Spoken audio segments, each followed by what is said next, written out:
കൊല്ലം തൃക്കോവിൽവട്ടം ഗ്രാമപഞ്ചായത്ത് കണ്ണനല്ലൂർ മാർക്കറ്റിന് സമീപം മാലിന്യ നിക്ഷേപം രൂക്ഷമാകുന്നു. കോൺഗ്രസ്, യൂത്ത് കോൺഗ്രസ്, INTUC പ്രവർത്തകരുടെ നേതൃത്വത്തിൽ ശക്തമായ പ്രക്ഷോഭ പരിപാടികൾക്ക് തുടക്കം കുറിച്ചു. നമ്മുടെ തൃക്കോവിൽവട്ടം ഗ്രാമപഞ്ചായത്തിന്റെ അധീനതയിലുള്ള കണ്ണനല്ലൂർ ജംഗ്ഷൻ, കണ്ണനല്ലൂരാണ് ഈ വ്യാപാര വ്യവസായ കേന്ദ്രങ്ങൾ കൊണ്ട് ഇതിന്റെ ഹൃദയഭാഗം എന്ന് പറയുന്നത്. ഹൃദയഭാഗത്ത് മാർക്കറ്റിൻ്റെ അവസ്ഥയാണ് നമ്മളിപ്പോൾ ഈ വീഡിയോയിൽ കണ്ട. വേസ്റ്റുകൾ കൊണ്ടിടുന്ന അവസ്ഥയാണ് നമ്മളിപ്പോൾ കണ്ടത്. ഇത് കിടന്ന് അഴുകി കൃമികീടങ്ങൾ വരുന്ന ഒരു രംഗം നമുക്കിപ്പോൾ കാണാൻ പറ്റും. തൊട്ടടുത്ത് തന്നെ നമ്മളെ ശിശുക്ഷേമ വകുപ്പിൻ്റെ അംഗൻവാടിയുണ്ട്. ആ കിടക്കുന്ന അംഗൻവാടിയുടെ തൊട്ട് മുമ്പിൽ തന്നെയാണ് കുഴിയും വെള്ളമായിട്ട് കിടക്കുന്നതും. തൊട്ട് ചേർന്ന് തന്നെ കാട് പിടിച്ച് കിടക്കുകയാണ്. ഇതിന് ഒരു പരിഹാരം ഇതുവരെ പഞ്ചായത്തിൽ നിന്ന് കണ്ടിട്ടില്ല. അതുപോലെ പഴയ വണ്ടികൾ പാർക്ക് ചെയ്തിരിക്കുന്ന ഏറ്റവും ഹൃദയഭാഗമായ ഒരു പ്രദേശമാണിത്. അതുപോലെ തന്നെ ഒരു ബയോഗ്യാസിൻ്റെ ഒരു പ്ലാന്റ് ഇവിടെ കൊണ്ടുകൊടുത്തു, പക്ഷേ അത് പ്രവർത്തനമില്ലാതെ കിടക്കുകയാണ്.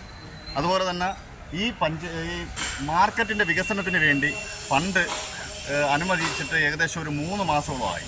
മാർക്കറ്റിൻ്റെ റോഡുകൾ മെയിൻ്റനൻസ് ചെയ്യുന്നതിനും ഇറക്കത്തിൽ നിന്ന് കയറുന്നതിന് കമ്പി പിടി വയ്ക്കുന്നതിനും അവിടെ ഷീറ്റുകൾ വയ്ക്കുന്നതിനെല്ലാം ഫണ്ട് അനുവദിച്ചിട്ട് 3 മാസമായി. ഇതുവരെ വർക്ക് തുടങ്ങിയില്ല. ഈ മാസം തുടങ്ങിയില്ലെങ്കിൽ ഈ ഫണ്ട് ലാപ്സായി പോകുമെന്ന് അറിയാൻ പറ്റി.